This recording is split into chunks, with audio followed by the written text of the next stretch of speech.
informe de gobierno señala al final que el 72,4% de la población estaría a favor de que él continuara en el poder, esto de cara a la revocación de mandato, esto a la mitad de su sexenio.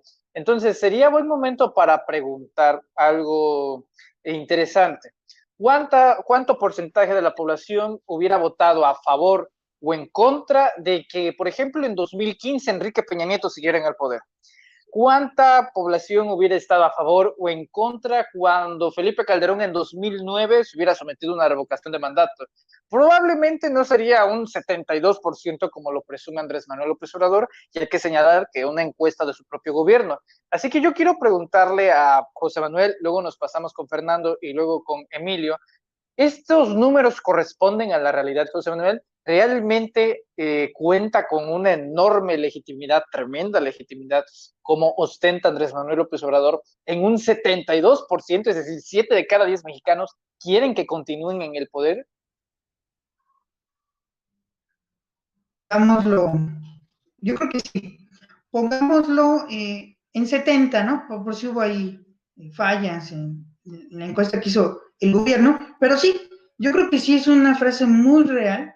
Vemos cómo la gente, bueno, lo refrendaron en las elecciones intermedias del 6 de junio, le dieron el Congreso de cierta manera, ganaron 11 gobernaturas, creo que sí está reflejado en sus cifras, lo vemos el apoyo que tiene en los medios de comunicación independientes como Sin Censura, vemos cómo la gente se expresa del presidente López Obrador y sobre todo en sus giras, ya que vemos que el presidente viaja mucho y ahí mismo pues estamos viendo un gran respaldo al presidente en cuestión de su informe o en su informe que dio por la victoria de hace unos días, pues creo que sí, hay mucha gente que lo apoya, la gente está entusiasmada de que el gobierno continúe, pero no hay que confiarnos porque la oposición va a querer tratar de jugar sucio, va a ser una oportunidad, como lo dijeron varios empresarios,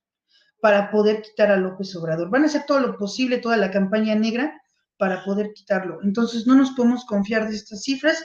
Sí, el presidente tiene mucha popularidad, no nada más lo dice él, sino también los medios internacionales han dicho que es un presidente muy popular, está muy fuerte en América Latina, pero no nos podemos confiar porque la oposición va a tratar de hacer todo lo posible para sacarlo de Palacio Nacional, mi querido Manuel y querido amigos.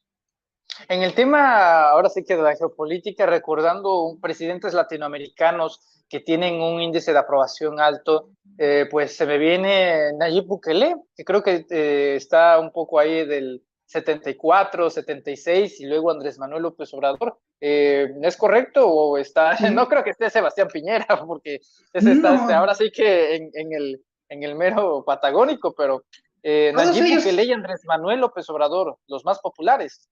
sí, sí, porque sus políticas nacionalistas tienen un cierto impacto en América Latina. En el caso de Piñera y en el caso de Iván Duque, que está por los suelos Iván Duque, creo que la última encuesta que vi estaba en 15, es un Peña Nieto colombiano. Vemos cómo, incluso el Financial Times, rápido con esto cierro, reconoció que el presidente López Obrador es el único que le está dando estabilidad y gobernabilidad a su país. Los demás están en el caos, incluyendo Argentina, aunque tengan un gobierno de izquierda, también tienen muchos problemas en Argentina. Entonces, Andrés Manuel es un ejemplo a seguir en América Latina.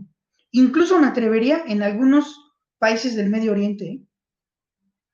Órale. Fernando, 7 de cada 10 mexicanos avalan que López Obrador se quede en el gobierno para otros 3 años. Muchos han tenido miedo al decir, no, es que no va a reelegirse, pero sí va a hacer la extensión de mandato a través de la revocación y piensa quedarse de otros 30 años como Porfirio Díaz. ¿Tú cómo ves el tema de la revocación de mandato? ¿Un ejercicio para exigirle y rendirle cuentas al presidente de la República a través de una consulta, o un mecanismo oscuro para que pues López Obrador lo criogenicen y siga décadas en el poder?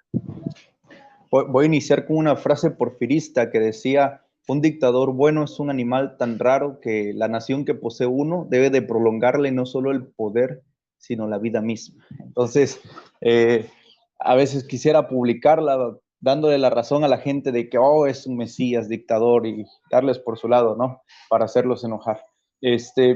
Hace un momento comentabas si en realidad él contaba con ese 70% de aprobación. Yo creo que sí, pero creo que si la pregunta cambia y le preguntan si lo comparamos con los presidenciables del 2024, lo comparamos con un Anaya, o si nos vamos un poco al pasado, lo comparamos con un Calderón, con un Peña, yo siento que subiría al 99.9%, ¿no?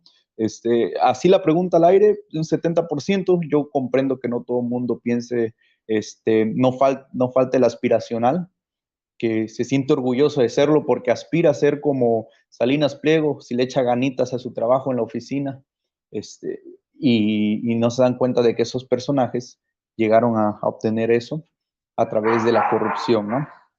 Entonces, creo que sí tiene todo el respaldo popular, aunque no debemos confiarnos, no hay que olvidar un ejemplo que nos da la historia con Brasil, Lula da Silva, un 80% de aprobación, una reelección, se va con una aprobación altísima y a Dilma le inventan unos actos de corrupción y regresa la derecha, ¿no? Que Andrés Manuel tenga esos índices de aprobación tan altos no nos garantiza que la izquierda vaya a seguir. Yo creo que sí tenemos que estar muy al pendiente, tenemos que hacer mucha participación ciudadana para cuidar esto que tanto, tanto, tanto le costó a los mexicanos, ¿no? Yo digo les costó porque yo soy joven que empiezo a tener participación eh, hace unos años, pero esta lucha lleva décadas, ¿no? Entonces, creo totalmente en los datos, creo que incluso son más, 7 de 10 mexicanos se me hacen muy poco y, y creo que tiene buena aceptación. Excelente. Emilio, tú tocabas hace rato el tema de la legitimidad y creo que es importante recalcarla en estos momentos cruciales de cara a dos eventos. Primero, la consulta ciudadana de juicio a expresidentes y luego la revocación de mandato que decidirá si López Obrador se va o se queda como presidente de la República. Yo creo que la mayoría de la población mexicana no cree en nadie, y más bien no creo, estoy convencido. Si vemos las elecciones que acaban de pasar, hubo 50 millones de personas que no fueron a votar por nadie, que no fueron a votar ni por el proyecto transformador ni por el proyecto regresivo de la acción conservadora. Es decir, tenemos un pueblo de México que en su inmensa mayoría no cree en nadie ni apoya a nadie porque producto del sistema económico, el sistema político y social neoliberal, nuestro pueblo no cree, nuestro pueblo es apático en grandes segmentos poblacionales y este no es un asunto de lo que yo pienso, sino de lo que se traduce en las cifras concretas, en las cifras reales. Ahora, en el marco de esa población que sí participa en política, que sí cree que la política es el único instrumento para cambiar la vida pública de este país, una amplísima mayoría de ese segmento poblacional sí está con el presidente López Obrador y yo considero que es de 60-70% de la población, pero reitero, la mayoría del pueblo de México no cree ni en unos ni en otros y nosotros debemos salir a las calles y debemos aprovechar estos espacios de información no solo para hablarle a una base, sino para hablarle a todo el pueblo de México, de explicarle al pueblo de México en su conjunto del por qué conviene la cuarta transformación, del por qué conviene cambiar a este país. Ahora, yo particularmente estoy en contra de los aspiracionistas bananeros, de los aspiracionistas que son alfiles pero se ven como reyes. Yo estoy en contra de la gente que aspira sin ningún escrúpulo,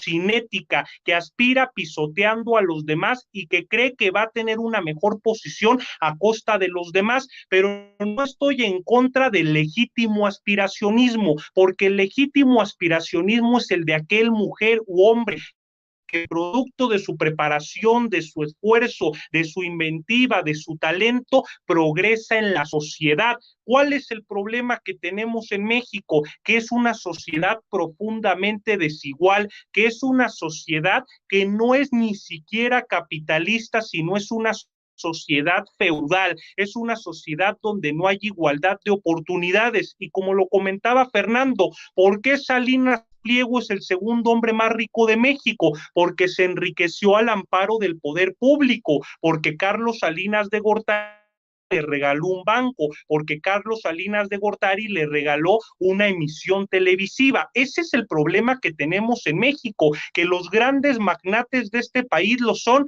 a costa del saqueo y el empobrecimiento de nuestro pueblo, pero no por eso tenemos que estar en contra de la riqueza bien habida que se hace con esfuerzo, con imaginación, con inventiva, con talento. Ahora, para concretar en el punto central, yo sostengo sí tiene un gran respaldo popular, sobre todo en comparación con los expresidentes. Peña Nieto en el año 2015, incluso las encuestas paleras del régimen le daban de 10 a 15% de popularidad, pero 10 a 15% de ese segmento de la población mexicana que participa en política, es decir, en la realidad, Peña Nieto tenía un 5% de apoyo popular. Entonces, claro que contrasta con los expresidentes. Tenemos un mandatario que, repito, goza de una gran legitimidad democrática y que tiene un apoyo social muy grande de gran parte de la población mexicana, producto de que le ha dado resultados al pueblo de México con una política distinta, pero nosotros los jóvenes debemos buscar una gran unidad nacional y que esos jóvenes que no participan en política y que no creen en nadie se involucren, porque la política es la única manera en que podemos cambiar la realidad. No meterse en política implica dejar que los peores hombres, las peores mujeres, los politiqueros de quinta del pasado sean los que hagan política, detenten el poder y por tanto nos controlen la vida. Así que hay que participar, pero como mujeres y hombres libres, no como fanáticos. Muchísimas gracias, Emilio.